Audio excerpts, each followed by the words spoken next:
This is Chapter 4, Season 3, one of the most hated seasons, if not the most hated Fortnite season of all time. You may be wondering, why does the community hate this season so much? Well, that's exactly what I will be breaking down in this video. Starting with the returning weapons, we have the Drum Shotgun, Combat SMG, Thermal Fish, Havoc Pump Shotgun, Maven Auto Shotgun, Havoc Suppressed Assault Rifle, Red Eye Assault Rifle, Submachine Gun, Tactical Pistol, Heavy Sniper Rifle, Chug Cannon, Heisted Breacher Shotgun, Heisted Accelerant Shotgun, Heisted Run and Gun SMG, and the Shadow Tracker. Now, the new items they released for the season were the Cybertron Cannon, which was a collab item with the Transformers. They also released the Flapjack Rifle, the Thermal DMR, the Kinetic Boomerang, which you can find in a boomerang stance, and finally the Wild Wasp Jar, which you could throw at an opponent and it would deal damage. I thought that this loot pool was really bland and lackluster, and the Drum Shotgun was better than everything else. A lot of times we have cool mythics or weapons that aren't like your regular weapons, like, let's say a bow, lightsabers, or the goo gun. And I think a lot of people agree with me on that. I mean, that's not saying we didn't have the Kinetic Boomerang, Cybertron Cannon, or Wild Wasp Jar, but those were just super underwhelming. This map is probably the most controversial change of all of Chapter 4. The transition from Season 2 to Season 3 map was terrible. First, they removed the fan-favorite location, Anvil Square, and the area around it. And then they replaced it with 3 new locations, Rumble Ruins, Shady Stilts, and Creepy Compound. And all these new POIs pretty much felt the same. It was hard to navigate through the jungle, and you could get sneak attacked so easily. There were barely any chests in the locations. It was also pretty much guaranteed that you'd have to go here during a game because it was in the middle of the map. So me and a lot of other people think that this is probably the worst map we've ever had of all time. For Tier 1, we got Era, and I think it's a pretty good skin, so I'll give her 7.3 out of 10. Then we got Trace, and I don't think this is as good as the Tier 1, so I'll say 6 out of 10. Next up, we got Ryan, I don't know, she's emo, so like, bro, 0 out of 10. Next, we got Relic, and I don't know what's going on with that hairline, but 5 out of 10. But the next style of Relic is definitely 9 out of 10, to be honest. Then we got the Mariposa skin, and I definitely think it's good, so 8 out of 10. Her other style is a 9, though. Next skin we got is their Lorenzo skin, and I don't know how I feel about it, so I'm gonna say 6. Now, the collab skin of this battle pass is Optimus Prime from Transformers, and I'm not gonna rate this skin because it's a collab, but it is pretty cool. And for the secret skin this season, it's Paradise Meow Souls, and this skin is by far the best at a whopping 9.9 out of 10.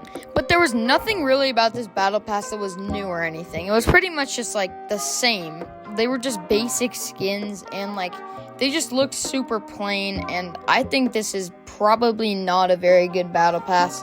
I'm gonna give it a 5 out of 10. For the first collab, we got Futurama giving us 3 skins, Bender Bending Rodriguez, Philip J. Fry, and Taranga Leela. Sorry if I mispronounced that, by the way.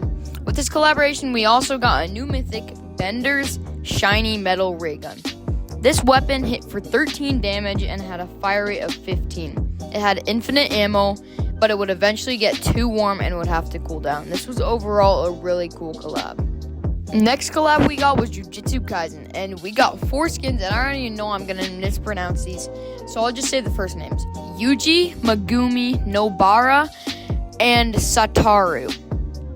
The mythics we got were the Straw Dell Technique, which dealt 20 damage on a body shot and 50 on detonation. We also got the Hollow Purple Mythic, which did 100 damage and took 20 seconds to cool down. I think the mythics in this event were pretty cool, and it added a little sense of like actual cool ideas, even though it's like a real show. There was nothing else really special about this season, and this collab kind of added something onto it. Even though I hate anime, I thought this collab was really cool. So I'm not going to talk about all of the updates this season, but just some cool stuff added and other stuff in the same update. First of all, I want to talk about the Mammoth Pistol. It dealt 89 damage to the body at common and 99 at legendary. It's kind of like the hand cannon. This weapon was super well received by the community, even though it was kind of hard to use with bad aim. So this is one of the better parts of Chapter 4 Season 3, I guess. It was added in the 25.20 update, which was the same one as the Futurama collab. Next thing I want to talk about is the explosive repeater rifle. It dealt 60 to the body as uncommon and 76 as legendary. The community loved this item. People quickly realized you could even double pump with it. It was released in update 25.11. The only other things added in this update were new augments and bug fixes. Moving on to the conclusion. So, was Wilds really overhated? What do you think? It really comes down to the person and what they usually prefer. But with this season, it's not like that as much. It was just the most soulless season of all time. There was literally nothing good on the map at all. Probably the worst loophole except for Primal. So my conclusion is that this season is just a teensy bit overhated. There's more I didn't touch on in today's video that makes it worse, but these things we actually remember are the good times. So maybe the bad was a bit more than the good, but there was still good. And I know I just said all this bad stuff about the map and everything, but I'm just saying there was still good in this season.